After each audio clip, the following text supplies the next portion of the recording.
Hello everyone, and once again welcome to my channel Engineering Made Simple. Now we were studying signals and systems, and in that we were studying classification of continuous time signals. This is the part 4 of that lecture. Now we will move on to another classification of continuous time signals, and they are known as even signals and odd signals. And the signals will be of the type continuous type, that is continuous time signals. So what are continuous time even signals and what are continuous time odd signals we are going to see. And why are they classified as even and odd signals, that will be. So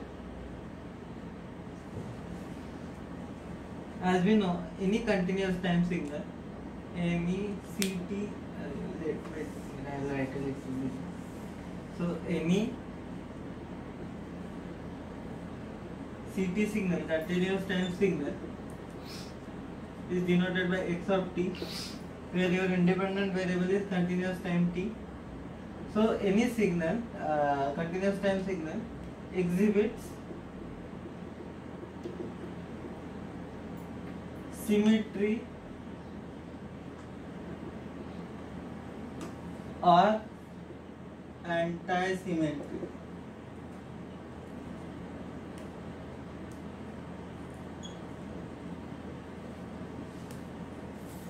With respect to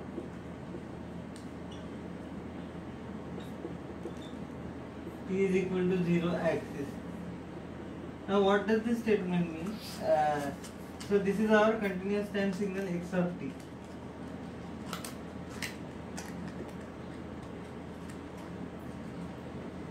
So this is our y axis, which is denoted by x of t, and this is our x axis, which is denoted by t.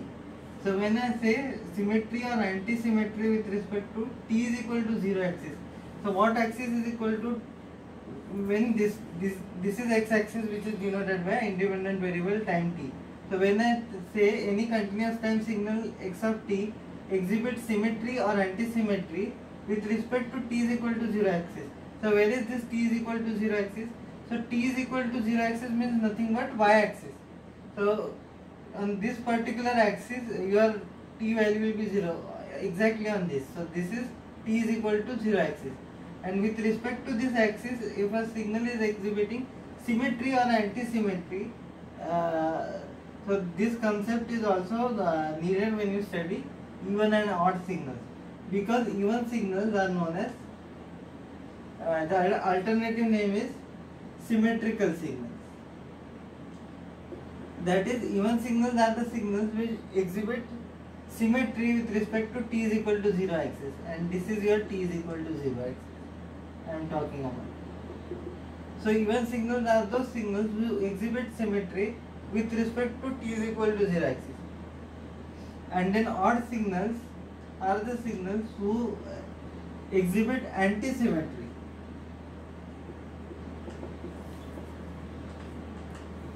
Anti-symmetry with respect to t is equal to 0 axis. Now what is this symmetry and anti-symmetry? We will take with the help of an example. We will see. Now before studying even or symmetrical signals and odd or anti-symmetrical signals, let us understand what is the concept of symmetricity. Now suppose we have some random axis. Now I am talking with terms of shapes in order to explain the concept of symmetry over here. Now, if I draw some random axis, so this is some random axis. Now we have a shape which I have drawn over here. Say this is some shape I have drawn. Okay. So this is a square and this is some random axis, or reference axis we call. Now we can see this is the axis which I have drawn in red dotted lines. So whatever the amount of shape is there in the left side of that axis, the same amount of shape is on the right side of the axis. So that is why we say that the shape is exhibiting symmetry with respect to the reference axis. So this is a square shape and this is exhibiting certain amount of symmetry. So this we say it is a symmetrical shape with respect to axis. Symmetrical shape. Now what is anti-symmetry? Now suppose we have an axis like this and I draw a rectangle over here.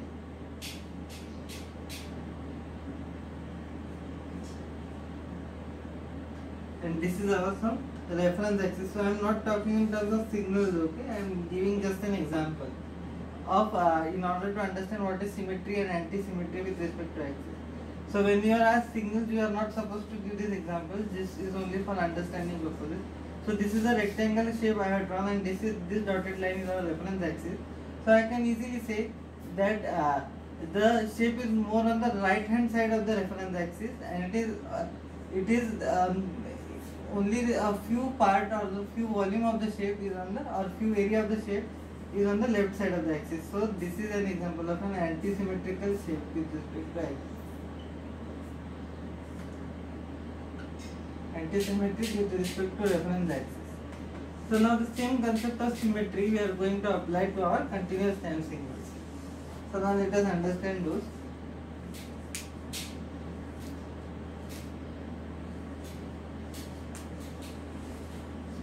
So let us define what are even signals or symmetric signals.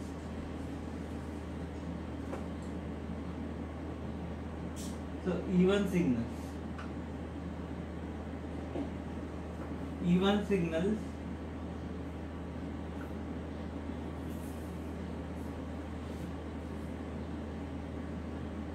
are the signals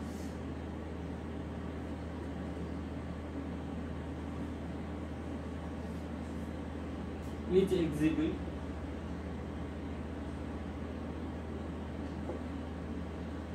symmetry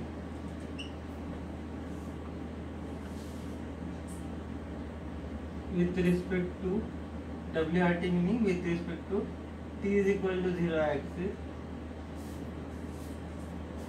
So even another name for even signals is symmetric signals because they exhibit symmetry with respect to t is equal to 0 axis, meaning y axis of the signal. That's why the even signal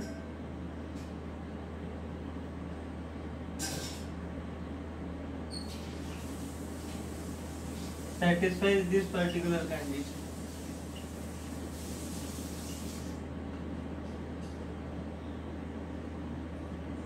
What is this condition? This particular condition. Because the signal is symmetrical on both the sides of the axis, so we can easily write x of t, which is the signal, will be equal to x of minus t whenever we have an even signal.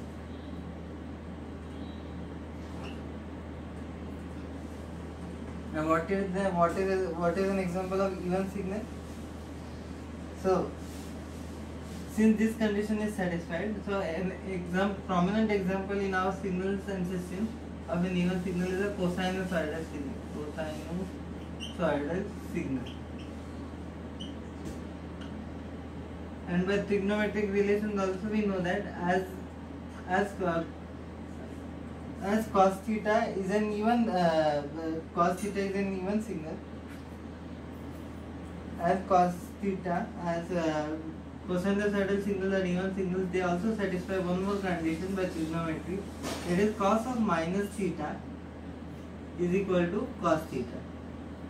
Now from this only you will, if you compare this bracket and this bracket, you will know x of t is equal to x of minus t, and here also cos of something minus theta angle is equal to cos theta. So even if there is negative value of theta, it remains symmetrical with respect to the axis.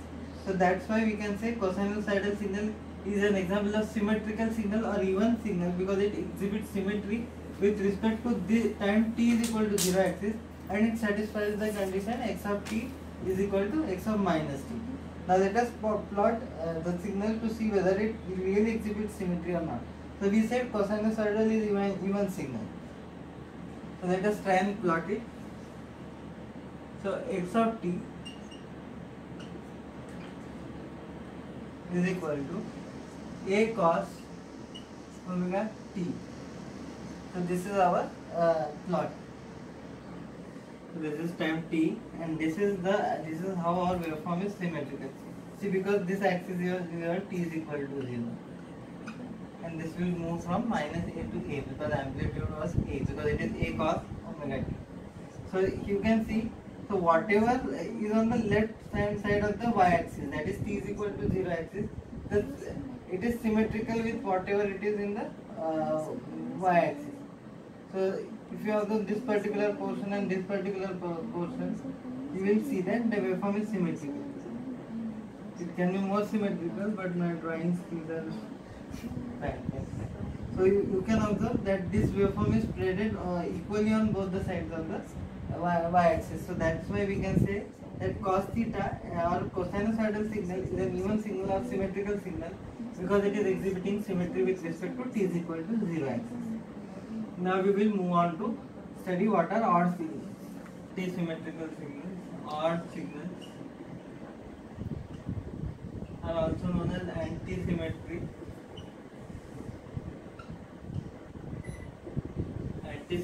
signals.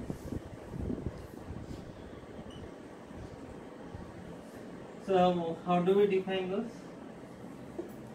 The signals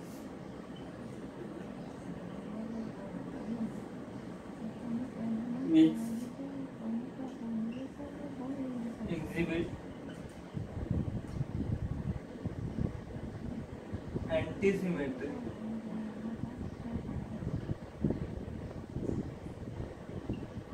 with respect to t is equal to 0 are known as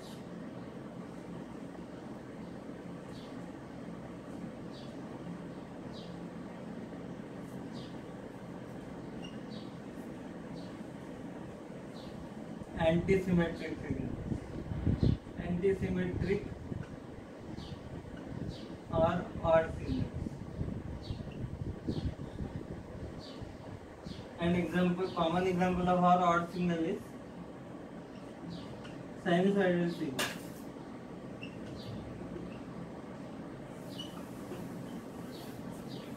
And because the signal exhibits anti-symmetry with respect to t is equal to 0 axis, our condition for checking whether the signal is if the signal is odd, we have the following condition over here. So it is x of minus t will be equal to minus x of t. This condition should be satisfied for a signal to be classified as an odd signal. Now second most important part, we have said that sinusoidal signal is an example of an odd signal. So therefore sin of minus theta is equal to minus sin theta. So this relation is also similar to this relation only. So x of minus t is equal to minus x of t for odd signal case, and our sinusoidal signal is an odd signal. So that's why sin of minus theta is equal to minus sin theta. So this is our odd signal. Now let us plot this particular one. So now you have x of t is equal to a sin omega t. Now by plotting only we will see whether it is exhibits anti-symmetry with respect to your t is equal to 0 axis. This is your x of t, that is x of t is equal to a sin omega t. So this particular fellow over here is nothing but t is equal to 0 axis, okay? Because value at this particular, all the points on this axis will have value t is equal to 0 on this particular y-axis. This is your independent variable time. And now your plot is x of t is equal to a sin omega t. So its amplitude value will be vary from minus a to plus. So that is pretty much clear. So we will directly. So have a close look over here. This is varying from this peak to peak value is varying from minus a to plus a because our signal is x of t is equal to a sin omega t. But observe this particular part. So whether it exhibits symmetry or anti-symmetry. Now if I close this particular part over here, so this is whatever our plot is present on the left hand side of the y-axis. So this particular plot is visible over here, And if I close this particular part and observe, whatever you will observe on the right hand side of the t is equal to 0 axis, you will observe that the plot is not evenly distributed or equally spread, that is with respect to t is equal to 0 axis, because as you can see, more chunk of the waveform is on the right hand side of the y axis, that is t is equal to 0 axis, and less amount of waveform is on the less amount of waveform, or it is not symmetrical, because you can see the right hand side will not exactly overlap the left hand side if we fold this waveform. So from that only we come to know that the signal is anti-symmetrical in nature. So these are known as what are known as odd signals, because it exhibits anti-symmetry with respect to your t is equal to 0 axis. From the plot only it is clear. We want to prove a theorem. So prove that a continuous time signal which is denoted by x of t, which is neither an odd signal nor an even signal, but it can be expressed as a sum of even and odd signal. Now what does this statement means over here? I will explain it in terms of an equation. Now what does our statement say? We have a continuous time signal which is neither even nor odd, but it can be expressed as a sum, but it can be, this particular signal can be expressed as a sum of even and odd signal. Now what does this mean? So x of t, we have a continuous time signal which is neither even nor odd. It can be expressed as a sum of even part of the signal plus odd part of the signal. Now understand this particular equation in the box. So this equation is nothing but the statement I have expressed in the form of an equation. So what does this say? This particular continuous time signal is neither even nor odd, but it can be expressed as a sum of, this particular signal is a sum of even part of the signal, which signal? See, because we are adding these two parts to get our final continuous time signal x of t. So this would be even part of the signal x of t. So e of t is nothing but the notation for even part of the signal, and x o of t is nothing but the odd part of the signal,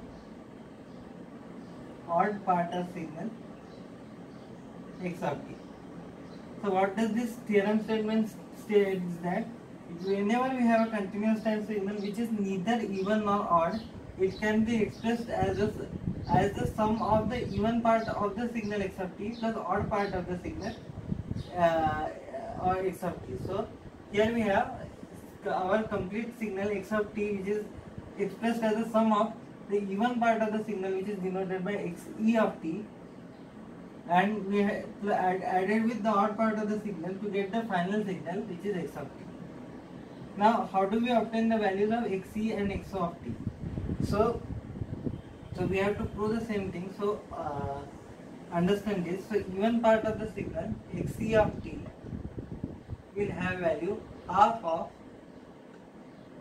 x of t plus x of minus t. So this is our even part of the signal. So this is our even part of the signal.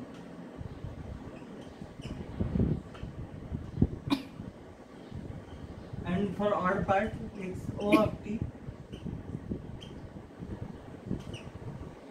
is equal to half of x of t minus x of minus t.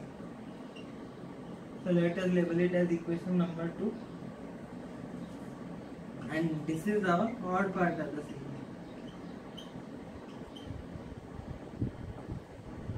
So basically, in this theorem we are going to prove that any signal, continuous time signal, composes of its odd part and even part, and it can be expressed as a sum. And these are the values. If you want to compute the even part of the signal and odd part of the signal, these particular values are there. So you can compute using this particular equation. Now how I got this equation, that is what we are going to prove in the proof of this theorem. So we are going to see how I got the even part value to be half multiplied by x of t plus x of minus t, and how the odd part value is half of x of t minus x of minus t. So these two equations we are going to compute in this. How did we reach At this particular equation we are going to see in this proof. So now let us start proving those equations. So now we are starting with the proof. Now signal x of t is expressed as even part xe of t as xo of t. So continuous time signal is expressed as the addition of even part plus odd part. So this is our equation number A. Now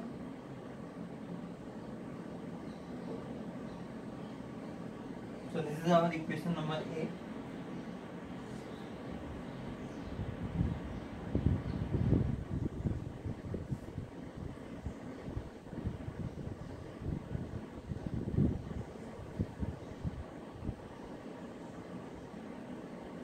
So now we will replace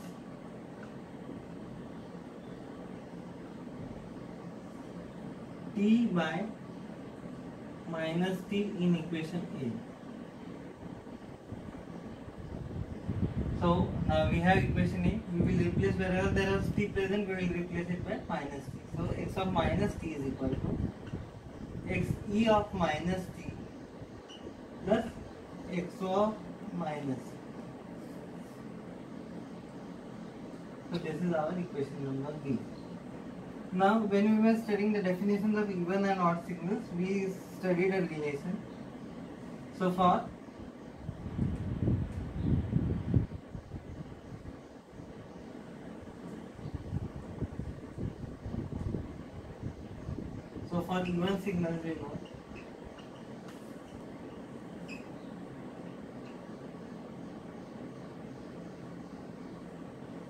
even signals we know xc of minus t will be the same as xe of t, because why? We studied in the definition that for even signals it should satisfy the condition that x of minus t is equal to x of t. And similarly for odd signals,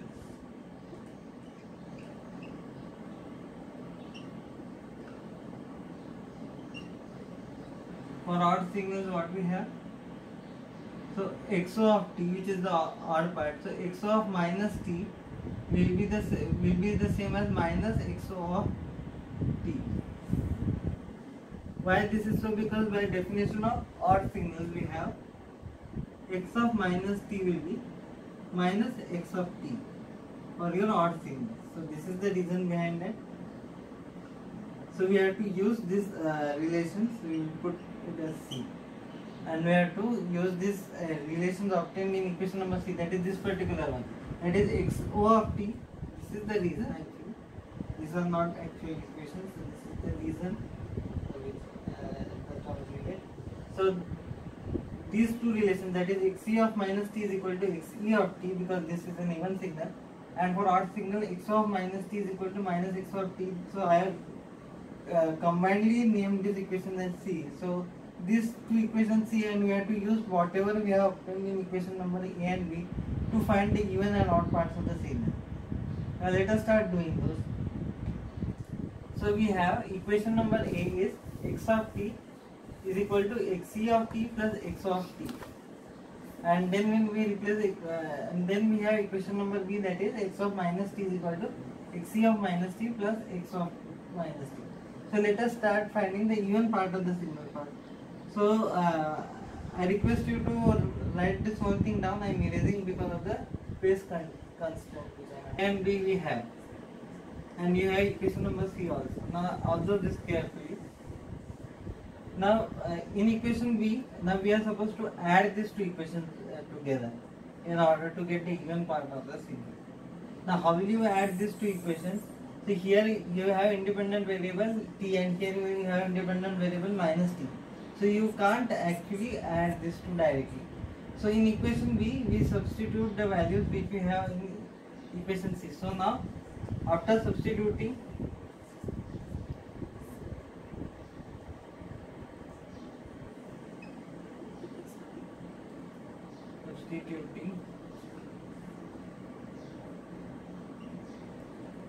values of C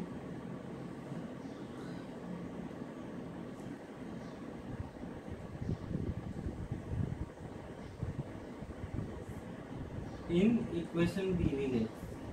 So what is the equation which we get over here now? Here now we are discussing the even part. Okay. So for even part we have x of minus t is the same as minus. So let us keep it as it is. That is x of minus t. So this particular equation we are substituting. So x of minus t is equal to. So what is xe of minus t as per equation C over here? So what is xe of minus t? It is nothing but xe of plus t because it is an even signal. And what is x of minus t? It is nothing but minus xo of t. So with that we get another equation which is equation number d.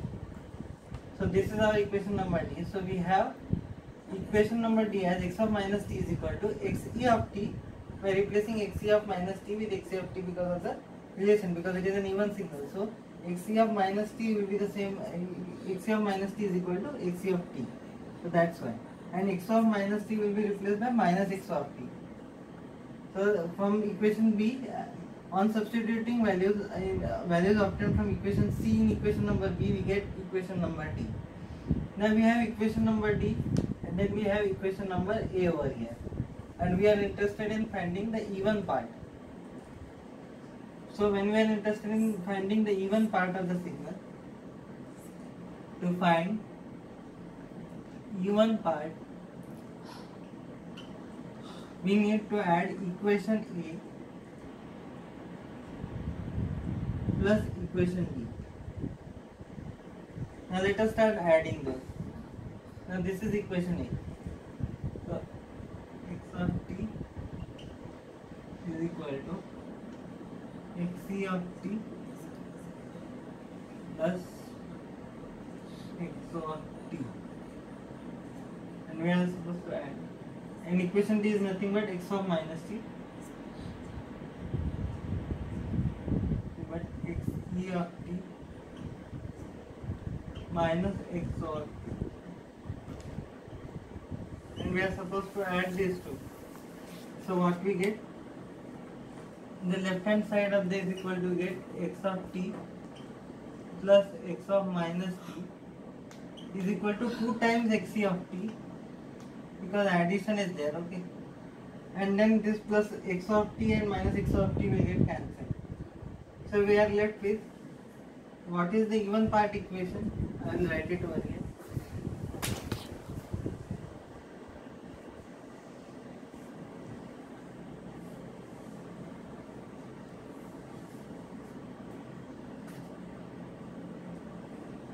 So we will write it over here. Xe of t is equal to half of x of t plus x of minus t. So this is a simple rearrangement. So this two was over here. So the xe of t I have taken in on the left hand side and this on the right hand side. So this is how we got the even part of the signal. Now we will compute the odd part of the signal. So for computation of odd part, the same equations we have to use, but for odd part what we are going to do, we are going to subtract it. So subtracting equation A minus equation D to find even part, to find odd part. So here only one step will change.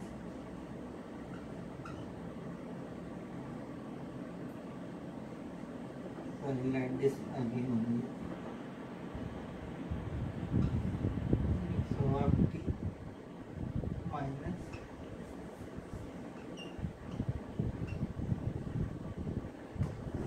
and we are going to subtract this figure.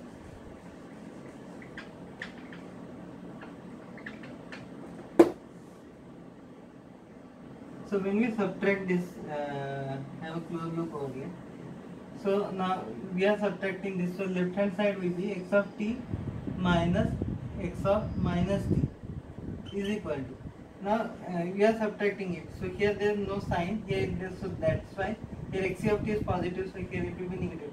So what is plus xe of t and minus xe of t, these two will get cancelled. So one part will get cancelled. And here we have x of t and minus x of t. So here this sign will change to plus because of the outside minus sign. So we have here, we are left with 2x of t. And what is our equation for odd part? We will rearrange and write. So 2x of t is equal to x of t minus x of minus t.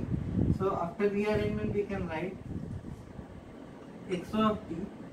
So it was 2 times x of t. So when it goes on the right hand side, it will be 1 by 2 x of t minus x of minus t.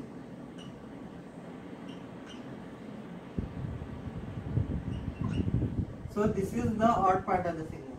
So this is what we were supposed to prove, and that how we got those expressions for even part and odd part, that also I have proved.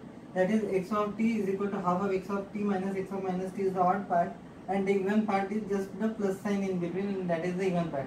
And if we add these two, we get our entire continuous time signal. So this is an important theorem which I have proved. And in exam we are asked to determine the even and odd parts of the given signal, which is given to you in the question paper. So in that case you need to remember these equations. That is, odd part of the signal is given by half of x of t minus x of minus t, and even part which is given by just a sign change is there in between. So in even part we add both the positive and negative, both the folded and the normal version of the signal. So this is the even and odd part, and you are asked to compute the even and odd part. Then you are supposed to use these two equations. Now we will study few properties of even and odd signals that we are going to study, or we are going to assume those results without proof. So we are going to study properties of even and odd signals, that we are going to assume these results without any proof, without proving them. So when whenever a given signal is even signal, so let's say for example a cosinusoidal signal, its odd part will be 0 because it is an even signal. Similarly, the second property is when a given signal is odd, let's say for example a sinusoidal signal, its even part will be 0. And what is even and odd part, that we computed just now in the theorem. And then the third property is the product of two odd signals will result in an even signal. So if we multiply two signals which are inherently odd signals or anti-symmetrical signals, which will then we get, and on multiplication we will get a symmetrical or even signal at the output. And if we multiply two even signals, then also we are going to get an even signal. Then the fifth and the last property, if we multiply one even signal with another odd signal, we will get the final signal of the after the multiplication will be an odd signal. So these are the 5 important properties which we are going to assume without proof. And now the last part of this lecture. So just few minutes earlier we computed what is an even part and what is an odd part of the signal. Now in your examination you will be asked to find out the even and odd part of the signal. So let's take an example on this. Sometimes you are asked to sketch the even and odd part of the signal, but sketching part also requires you need to learn about mathematical operations that are needed to be performed on the continuous time signals. So as of now I have not discussed those. So when I discuss the topic of mathematical operations on continuous time signal, for let's say for example shifting, addition, subtraction, multiplication and folding, at that time I will take this particular topic also, that is sketching of odd part and even part of the signal. But for time being I will just take an example, how do you determine the even and odd part of the continuous time signal without sketching it. Because sketching we will study after we study how to perform mathematical operations on the signals. After that we are going to study those examples. So our question states that determine the odd and even parts of the given continuous CT signal, continuous time signal. So we are not going to sketch it, but here you have x of t is your e raised to t. So this is the signal x of t is equal to e raised to c. So this is the signal given to us, and we are supposed to find its odd and even part. So what is the equation of even part of the signal? Xc of t is given by half into x of t plus x of minus t. So what is the value of x of t given to us in the question? It is e raised to t. So it is half into e raised to t will remain as it is.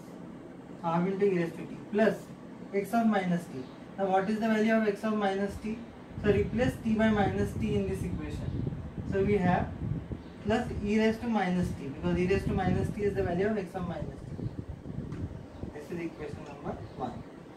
So half of e raised to t plus e raised to minus t. So this is your even part. Now when you are supposed to compute the odd part of this particular signal, so x of t is given by half of x of t minus x of t.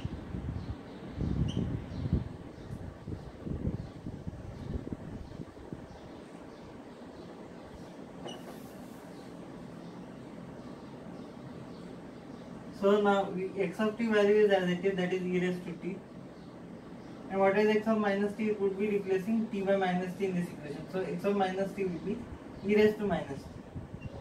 But as it is the odd part, we are going to subtract this. So this is your final answer.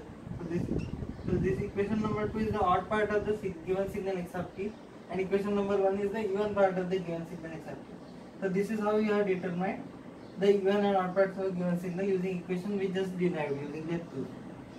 Now another question of sketching the even and odd parts of the signal, that we will study when we study mathematical operations on continuous time signal. So thank you, and that's all for the day.